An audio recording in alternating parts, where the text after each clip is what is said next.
భవన్ అనే ప్రజాభవన్లోని నివాస భవనాన్ని ఉప ముఖ్యమంత్రి మల్లు భట్టి విక్రమార్కకు కేటాయిస్తూ ఉత్తర్వులు జారీ అయ్యాయి. వాస్తవానికి ఈ నివాసం సీఎం కోసం కేటాయించినది. అయితే రేవంత్ రెడ్డి సొంత నివాసం నుంచే రానున్నారని తెలిసింది.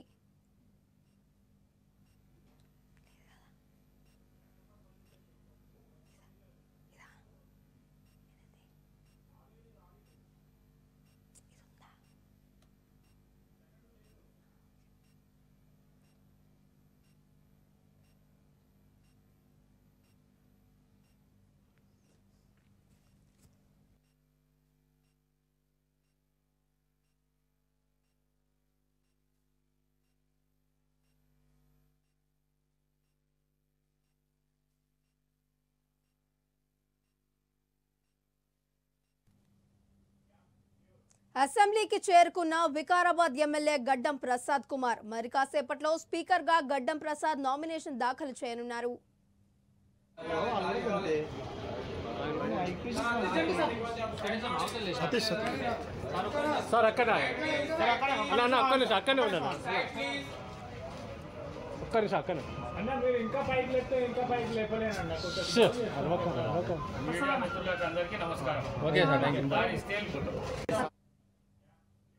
మాజీ మంత్రి బీఆర్ఎస్ మేడ్చల్ ఎమ్మెల్యే చామకూర మల్లారెడ్డిపై భూకబ్జా కేసులు నమోదయ్యాయి. తమ భూమిని ఆక్రమించారంటూ గిరిజనులు ఫిర్యాదు చేయడంతో పోలీసులు కేసు నమోదు చేశారు. మేడ్చల్ జిల్లా మూడుచింతలపల్లి మండలంలోని కేశవాపురంలో 47 ఎకరాల గిరిజనుల భూమిని మల్లారెడ్డి కబ్జా చేశారని ఆరోపిస్తూ షామీర్పేట్ పోలీస్ స్టేషన్లో భిక్షపతి అనే వ్యక్తితో పలువురు ఫిర్యాదు చేశారు. ఎన్నికల సమయంలో రాత్రికి రాత్రే రిజిస్ట్రేషన్ చేసుకున్నారని ఆరోపించారు. దీంతో ఫిర్యాదు స్వీకరించిన షామీర్పేట్ పోలీసులు కేసు నమోదు చేసి దర్యాప్తు జరుపుతున్నట్లు తెలిపారు. మల్లారెడ్డిపై పోలీసులు 4 సెక్షన్ల కింద కేసు నమోదు చేశారు.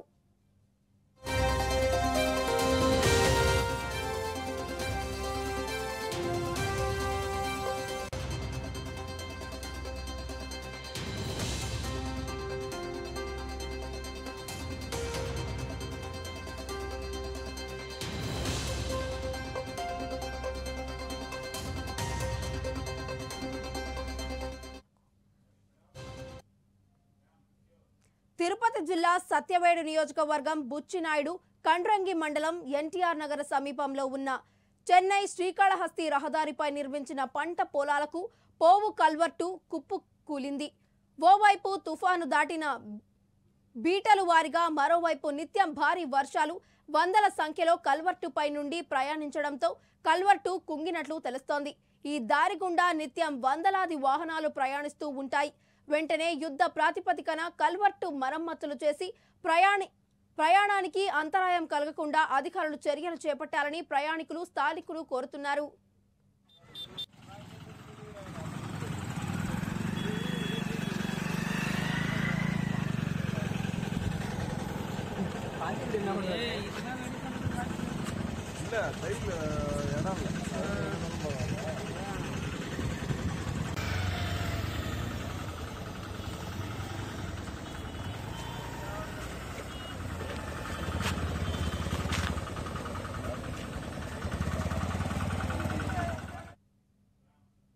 కాంగ్రెస్ ప్రభుత్వం ఏర్పడిన వారం రోజుల్లో 4 కోట్ల ప్రజల ఆంక్షలను నెరవేర్చేందుకు సీఎం రేవంత్ రెడ్డి కృషి చేస్తున్నారని ఖమ్మం జిల్లా అధ్యక్షుడు పువ్వాళ్ల దుర్గాప్రసాద్ అన్నారు.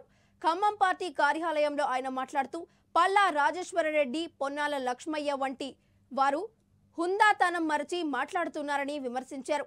వారు గెలుపు ఓటములు పక్కన పెట్టి ఉద్వేగానికి గురికాకుండా మాట్లాడాలని ఆరోపించారు.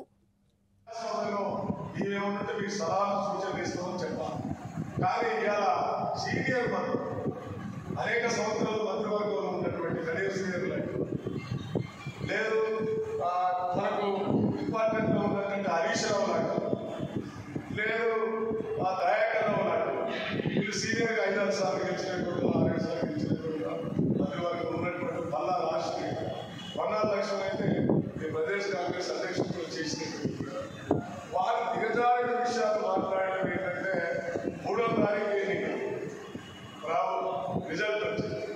4-5 తర్వాత ప్రభుత్వం ఏర్పడింది మంత్రివర్గం. 4వ తారీఖు 5వ తారీఖు నుంచే మొదలు పెడతాం. అంగన్వాడీ వర్కర్స్ అండ్ హెల్పర్స్ న్యాయమైన సమస్యలు పరిష్కరించాలని రాష్ట్ర వ్యాప్తంగా చేస్తున్న సమ్మె 2వ రోజుకు చేరుకుంది. ఇందులో భాగంగా కడప జిల్లా బద్వేల్ నియోజకవర్గంలోని అంగన్వాడీలు స్థానిక ICDS ప్రాజెక్టు కార్యాలయం వద్ద పెద్ద ఎత్తున నిరసనలు తెలియజేశారు. ఈ సందర్భంగా పలువురు మాట్లాడుతూ ప్రభుత్వం వెంటనే జీతాలు పెంచాలని కోరారు. ఈ కార్యక్రమంలో CITU జిల్లా కార్యదర్శి K నాగేంద్రబాబు, అంగన్వాడీలు పెద్ద ఎత్తున పాల్గొన్నారు. మన జగనన్న గవర్నమెంట్ వస్తే మాకేదో మేలు చేస్తుందనే ఉద్దేశంతో ఎంతో ఆశతో మేమందరము ఓట్లేసి తను ప్రభుత్వం ఇది చేశాము. ఈ రోజు ప్రభుత్వంలోకి వచ్చిన తర్వాత ఆయన కేవలం 1000 రూపాయలు మాత్రమే పెంచి అనేక రకాలైన యాపులు మా నెత్తిన పెట్టి ఈరోజు చేయలేని స్థితిలో మమ్మల్ని రోడ్డు మీదకి ఇచ్చాడు. ఇది చాలా దారుణమైన పరిస్థితి. జగనన్న అంటే మాకెంతో నమ్మకం ఉన్నది. రాజశేఖర రెడ్డి కంటే మిన్నగా చేస్తాడని ఒక సహృదయంతో మేము ఓట్లు వేసి గెలిపించి ఈరోజు ప్రభుత్వాన్ని నిలబెట్టినందుకు ఈరోజు జగనన్న మమ్మల్ని రోడ్డు మీదకి ఇచ్చి అసలు ఎటు దిక్కుతోచని స్థితిలో మమ్మల్ని ఉంచాడు. ఇందుకు కారణము ఎవరు అని అంటే దానికి ఒక రకంగా మేమే బాధ్యులం అనుకుంటాను. ఇప్పుడు పొరపాటు చేశామేమో అని.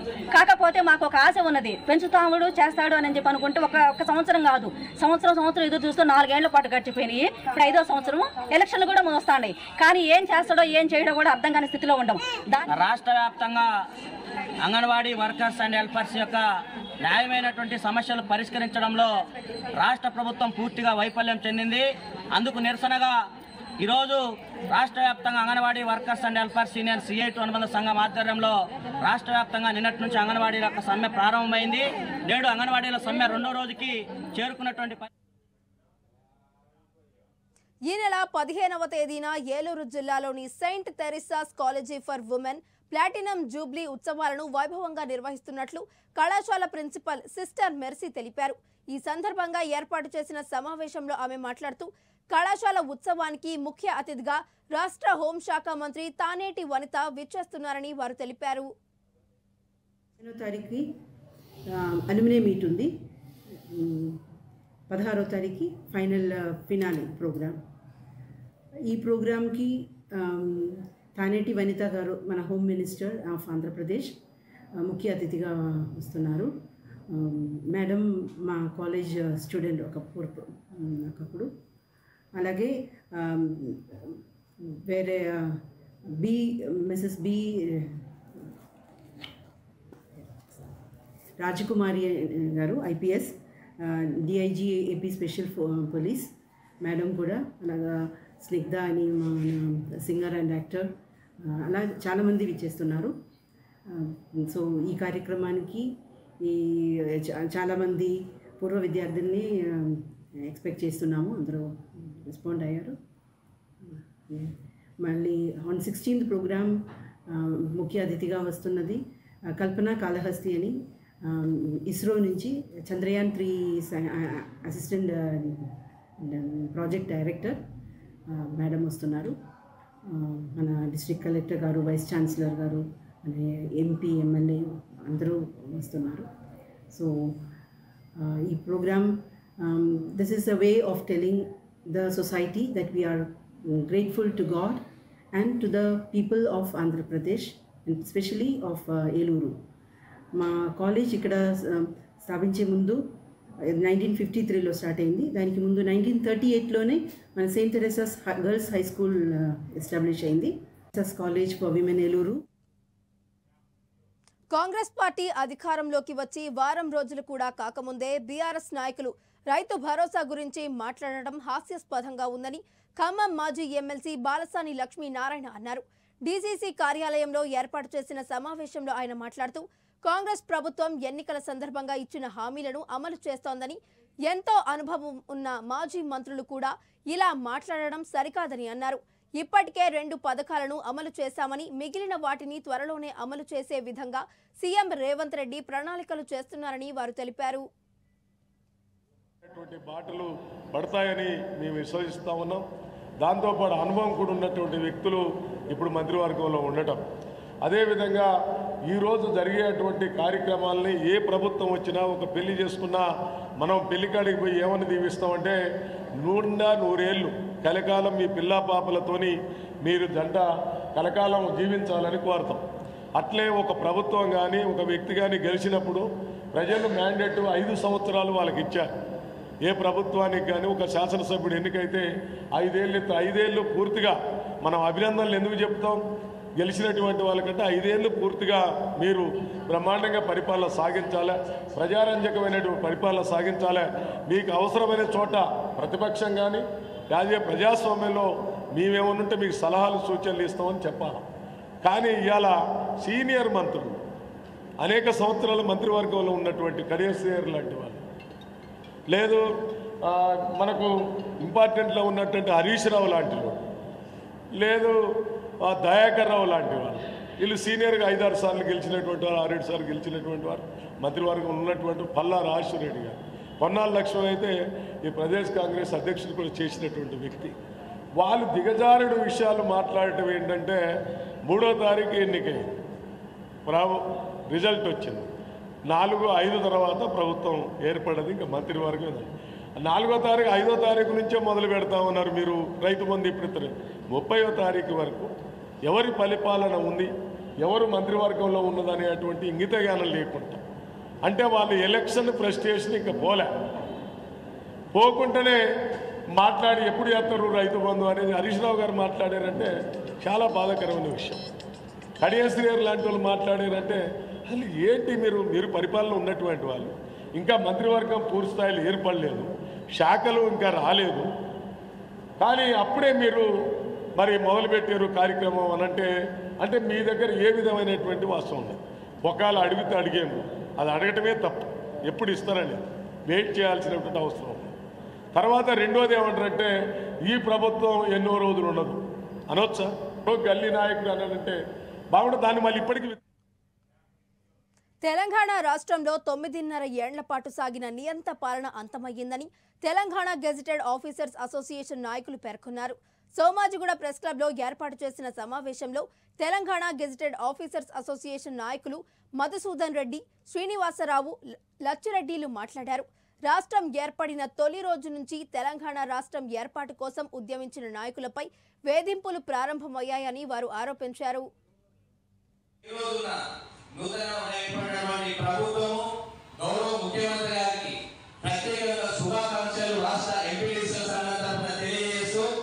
మా యొక్క సమస్యలు వారికి అన్ని తెలిసి ఉన్నాయి కాబట్టి తప్పకుండా పరిశీలించాలని చెప్పి కూడా భావిస్తూ ఉన్నాం. మరి ఇప్పుడే ప్రభుత్వం ఏర్పడింది కాబట్టి మరి అధికారికంగా కానీ అన్ని రకాలుగా కొంచెం సమయం కూడా అవసరం ఉంటుంది కాబట్టి చెప్పి కూడా మాట్లాడడం జరిగింది. అంటే ఎంపీటీసీ అభ్యర్థుల మేరకు కేవలం ఒక ప్రకటనలు తప్ప అమలు జరిగిన సందర్భం అయితే లేదు. కాబట్టి మరి ఈరోజు నూతనంగా ఏర్పడిన ప్రభుత్వాన్ని మేము అప్పుడే డిమాండ్ చేయదలుచుకోలేదు.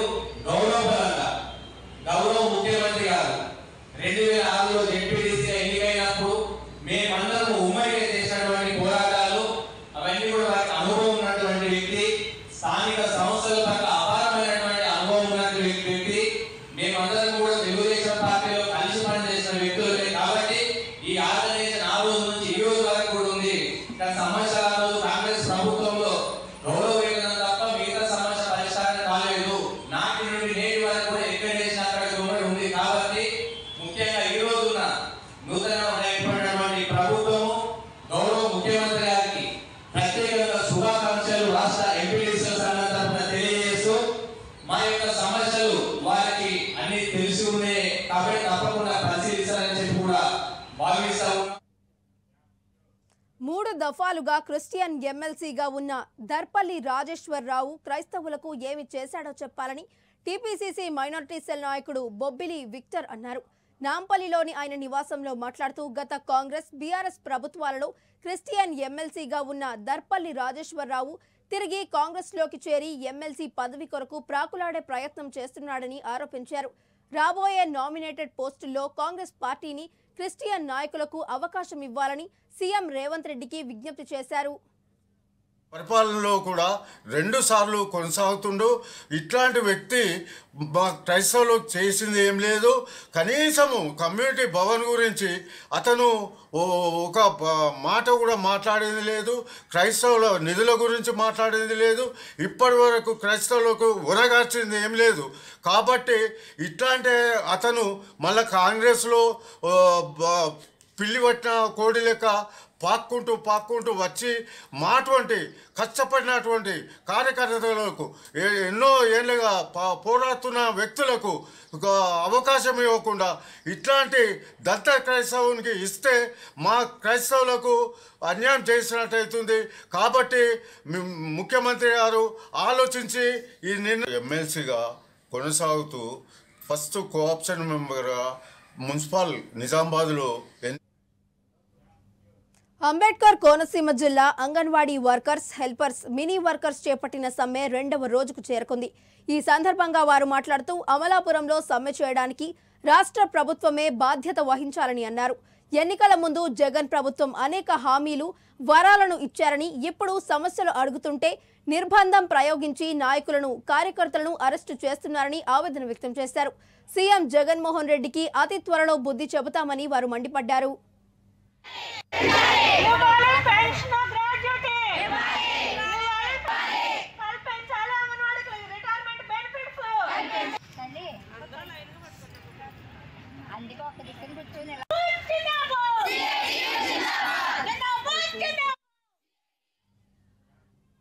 రాష్ట్ర ప్రభుత్వం చేపట్టిన ఆడుదాం ఆంధ్ర కార్యక్రమాన్ని విశాఖ వైసీపీ 3 జిల్లాల ఇన్ఛార్జ్ వైవి సుబ్బారెడ్డి, భారత క్రికెటర్ అంబటి రాంబాబు ప్రారంభించారు. ఈ సందర్భంగా వైవి సుబ్బారెడ్డి మాట్లాడుతూ విద్యార్థులకు వారి విద్యాభ్యాసంతో పాటు విద్యా నైపుణ్యాన్ని పెంపొందిస్తూ అనేక సంక్షేమ కార్యక్రమాలు చేపడుతున్నారని అన్నారు. దాంతో పాటు క్రీడా నైపుణ్యాన్ని కూడా పెంపొందిస్తే విద్యార్థులు క్రీడల ద్వారా మరిన్ని ఉపాధి అవకాశాలు వస్తాయని తెలిపారు.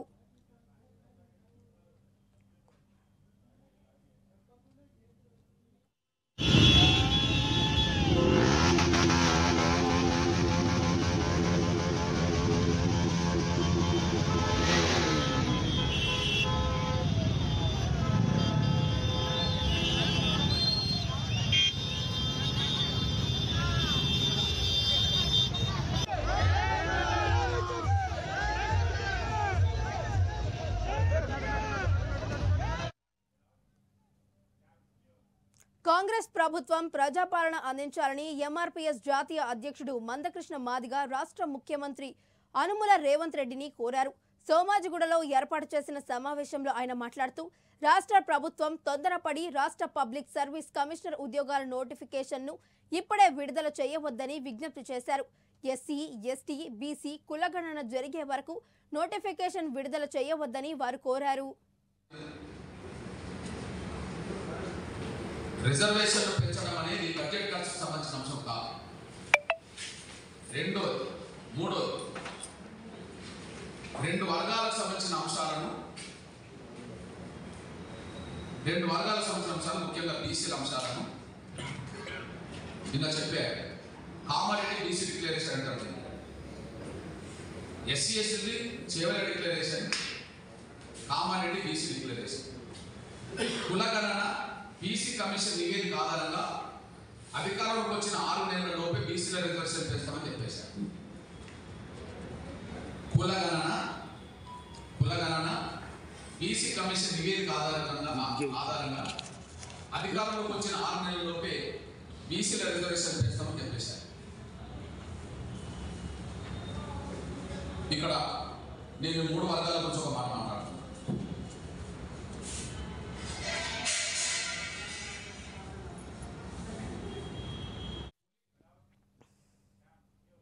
డిసెంబర్ 2 నుండి 8 వరకు మావోయిస్టు PLGA వారోత్సవాలను గ్రామాన విజయవంతం చేయాలని మావోయిస్టులు పిలుపునిచ్చారు. ఈ నేపథ్యంలో మావోయిస్టుల చర్యలను ప్రతిఘటించడం కోసం పోలీసు బలగాలు అడవిలోని అన్ని పల్లెలను జల్లెడ పడుతున్నారు. అయినా మావోయిస్టులు తమ వారి అమరవీరుల సంస్మరణ వారోత్సవాలను బహిరంగంగా ఆదివాసీ గ్రామాలలో ఆదివాసీల మధ్య విజయవంతంగా నిర్వహించుకున్నారు. వారోత్సవాల సందర్భంగా అనేక కార్యక్రమాలు నిర్వహించారు. వాటిని వీడియోలు తీసి మీడియాలో పోస్టు చేశారు. అవి ఇప్పుడు సోషల్ మీడియాలో వైరల్ అవుతున్నాయి.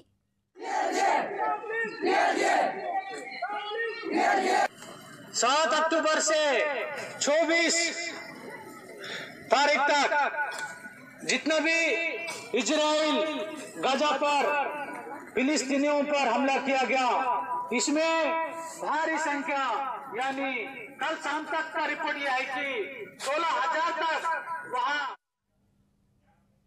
జాబ్ క్యాలెండర్ పేరుతో యువత నిరుద్యోగులను సీఎం జగన్మోహన్ రెడ్డి మోసం చేశారని మాజీ మంత్రి కాల్వ శ్రీనివాసులు అన్నారు. అధికారంలోకి వస్తే ఏటా జాబ్ క్యాలెండర్లను విడుదల చేసి లక్షలాది ఉద్యోగాలు ఇస్తామని హామీ ఇచ్చిన జగన్ రెడ్డి మాటలు తప్పాడని మడమ తిప్పాడని విమర్శించారు. 2020 నాటికి రాష్ట్రంలో 66,300 ఉద్యోగాలు ఖాళీ ఉండగా 2021-22 నాటికి కేవలం 10,143 ఉద్యోగాలకు జాబ్ క్యాలెండర్ విడుదల చేస్తున్నారని ఆరోపించారు. ఇస్తానని డిఏ బకాయిలన్నింటినీ కూడా సకాలంలో చెల్లిస్తానని ఉద్యోగులను సొంత మనుషులుగా చూసుకుంటానని నమ్మబలికిన జగన్మోహన్ రెడ్డి అధికారంలోకి వచ్చిన నాటి నుంచి వారంలోపు రద్దు చేస్తామన్న సిపిఎస్ 4.5 సంవత్సరాలు గడిచినా అతీగతి లేకుండా పోవడం, ఈ సంవత్సరం చేస్తాడు, వచ్చే సంవత్సరం చేస్తాడు, మా జగన్మోహన్ రెడ్డి మాకు అన్యాయం చేయడనే ఒక బలమైన నమ్మకంతో ఉన్న ప్రభుత్వ ఉద్యోగుల్ని, టీచర్లను నమ్మిన తన వాళ్ళను నడి సముద్రంలో ముంచిన నయవంచకుడు జగన్మోహన్ రెడ్డి. బోయకొండ నియోజకవర్గానికి సంబంధించిన టీచర్ మల్లేష్, బోయ మల్లేసు ఉరవకొండ నియోజకవర్గానికి సంబంధించిన ఉపాధ్యాయుడు జగన్మోహన్ రెడ్డి మీద పిచ్చి అభిమానాన్ని పెంచుకున్నాడు. ఎన్నికల ముందు విపరీతంగా జగన్మోహన్ రెడ్డి అధికారంలోకి రావాలని కష్టపడ్డాడు. ఎన్టీఆర్ జిల్లా విజయవాడ అఖిలపక్షం రౌండ్ టేబుల్ సమావేశాన్ని నిర్వహించారు. ఈ సమావేశానికి జనసేన పార్టీ తరఫున రాష్ట్ర అధికార ప్రతినిధి మైలవరం నియోజకవర్గ ఇన్ఛార్జ్ అక్కుల గాంధీ పాల్గొన్నారు. ఈ సందర్భంగా ఆయన మాట్లాడుతూ ప్రభుత్వం రైతులను తక్షణమే ఆదుకోవాలని వారు డిమాండ్ చేశారు. ఎకరానికి 25,000 నష్టపరిహారాన్ని ఇవ్వాలని, తడిచిన ధాన్యాన్ని కొనుగోలు చేయాలని వారు తెలిపారు. ఈ కార్యక్రమంలో అన్ని రాజకీయ పార్టీ నాయకులు పాల్గొన్నారు. రైతుల దగ్గరికి వెళ్ళి వాళ్ళని పరామర్శిస్తే 5 రోజులైంది తుఫాను వచ్చి వెళ్ళి అధికారులు కానీ ప్రభుత్వంలో భాగస్వాములైనటువంటి వైసీపీ నాయకులు కానీ కనీసం పరామర్శకు కూడా వచ్చి మమ్మల్ని పరామర్శించలేదు అని వాళ్ళు చెప్తా ఉంటే మరి ఈ కాకి లెక్కలు కాక ఏమవుతాయి అంటే అధికారులు ఆఫీసులో కూర్చొని ప్రభుత్వానికి తప్పుడు లెక్కలు ఇచ్చారా, లేదంటే ప్రభుత్వం కావాలని చెప్పి తప్పుడు లెక్కల్లో పరిగణించింది అనేది ఇక్కడ మనం ఆలోచించాలి. ఈ చెప్పుబాయికి ఇసుక ద్వారా, మద్యం ద్వారా, రియల్ ఎస్టేట్ ద్వారా, కాంట్రాక్ట్ ద్వారా డబ్బులు ఎలా సంపాదించుకోవాలో తెలుసు తప్పితే క్షేత్ర స్థాయిలో నష్టపోతున్నటువంటి పొడుగు.